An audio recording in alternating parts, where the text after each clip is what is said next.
Hello students, मैं हर्षराज पीएसबीआई की तरफ से आप सभी के साइंस का टीचर स्वागत करता हूं आज के इस नए वीडियो में। आज की क्लास में हम लोग फंक्शन ऑफ स्टीम के बारे में जानने वाले हैं कि स्टीम का क्या क्या फंक्शन होता है। एक पेड़ में अगर स्टीम है तो उसका क्या क्या काम है, इसके बारे में आज हम लोग डिस्कस करने वाले हैं। तो चलिए शुरू करते हैं। जैसा कि आप सभी देख पा रहे हैं, आज का टॉपिक है हमारा फंक्शंस ऑफ स्टीम, यानी कि तनाव का क्या क्या काम होता है, स्टीम का फंक्शन क्या क्या होता है, इसके बारे में हम लोग अभी जानने वाले हैं। तो इसमें पहला नंबर पॉइंट क्या कहता है?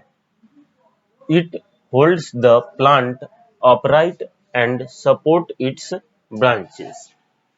अब स्टीम का सबसे पहला काम क्या है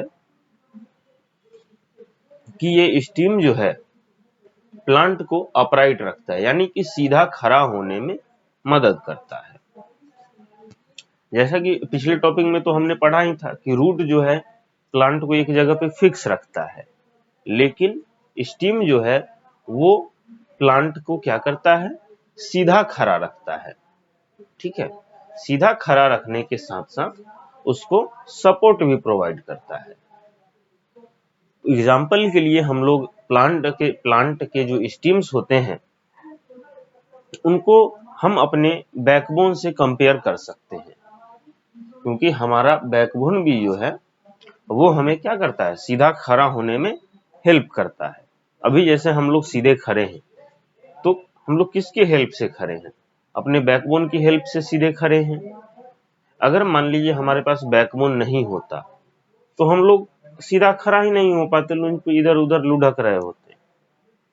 ठीक उसी प्रकार प्लांट का जो स्टीम है वो प्लांट के लिए बैकबोन की तरह काम करता है। आई बात समझ में?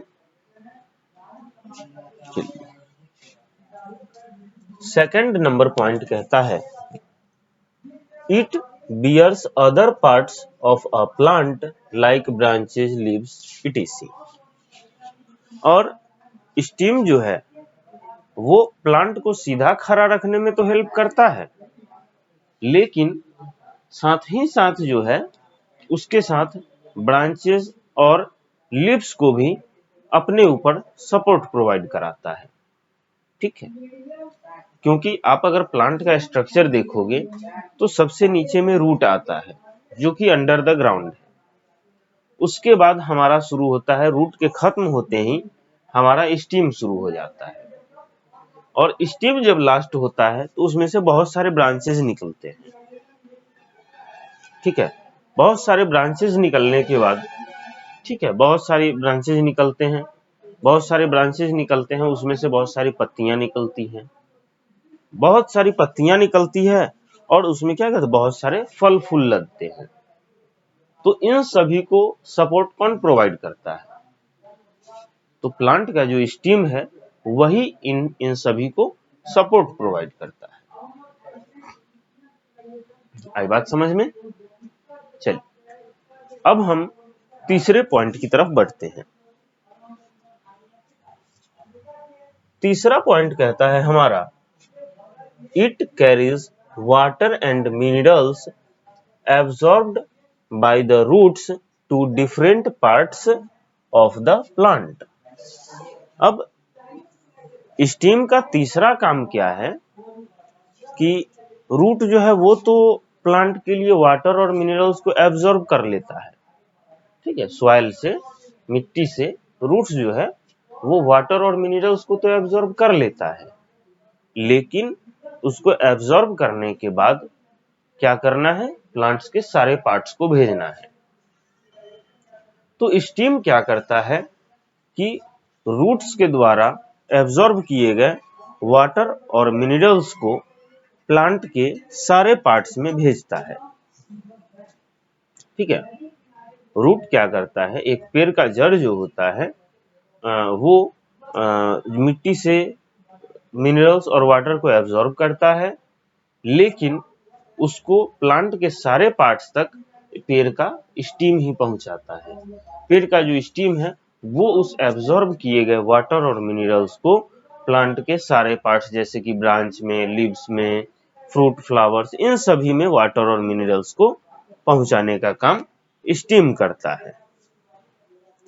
आई बात समझ में? अब हमारा फोर्थ नंबर है। फोर्थ नंबर क्या है हमारा? It carries food prepared by leaves to different parts of the plant. अब ये जो हमारा स्टीम है वो क्या करता है? प्लांट के लिए भोजन कौन बनाता है? तो प्लांट के लिए भोजन जो है वो पत्तियां बनाती है। प्लांट के ऊपर जो भी पत्तियां लगा होता है वो प्लांट के लिए भोजन बनाने का काम करती है। इसीलिए लीव्स को फूड फैक्ट्री ऑफ प्लांट या फिर किचन ऑफ प्लांट भी कहते हैं। तो पत्तियां जब भोजन बना लेती है तो अपने पास तो रखेगी नहीं, क्योंकि उस बनाए हुए भोजन को प्लांट के सारे पार्ट्स तक पहुंचाना है। तो फिर इसमें क्या करता है? स्टीम जो है पत्ते के द्वारा, लीव्स के द्वारा बनाए गए भोजन को प्लांट के सारे पार्ट्स में भेजता है। ठीक है, स्टीम जो है लीव्स के द्वारा बनाए गए सारे भोजन को प्लांट्स के हर एक पार्ट्स में भेजता है। क्लियर है यहां तक? अब हम लोग फिफ्थ नंबर पॉइंट देखते हैं। Stems of some plants also carry stored food. अब कुछ प्लांट के स्टीम जो होते हैं, और जैसे मान लीजिए प्लांट भोजन बनाता है, जैसे हम ही लोग के घर पे कभी भोजन बनता है तो कभी कभी क्या होता है, एक्स्ट्रा भोजन बन जाता है। ठीक है, तो उसी प्रकार प्लांट जब भोजन बनाता है तो उनके पास भी कुछ एक्स्ट्रा फूड बच जाता है। तो प्लांट का जब एक्स्ट्रा फूड जो बच जाता है वो प्लांट क्या करते हैं, अपने किसी भी प्लांट के पार्ट्स में वो एक्स्ट्रा भोजन अपना स्टोर कर लेते हैं। तो उसी में कुछ प्लांट्स जो होते हैं वे अपना एक्स्ट्रा भोजन जो है, वे लीव्स के द्वारा बनाए गए एक्स्ट्रा भोजन को अपने स्टीम के अंदर में ही स्टोर कर लेते हैं। ठीक है, कहाँ स्टोर कर लेते हैं? स्टीम के अपनी तनाव के अंदर में ही स्टोर कर लेते हैं। इसमें एग्जाम्पल हमारा बेस्ट है शुगर केन। शुगर केन यानी कि ईख जो होता है वो प्लांट के द्वारा बनाए गए एक्स्ट्रा यानी कि एक्सेस भोजन को अपने अंदर स्टोर कर, अपने स्टीम के अंदर स्टोर कर लेता है। आई बात समझ में? जिंगर यानी कि अदरक grow underground and store extra food. अदरक जो है वो जमीन के अंदर ग्रो करता है, लेकिन वो अपने अंदर एक्स्ट्रा फूड को स्टोर करके रखता है। ठीक है, तो ये फंक्शन ऑफ स्टीम हमारा यहाँ पे समाप्त होता है। एक बार हम इसको रिवाइज कर लेते हैं।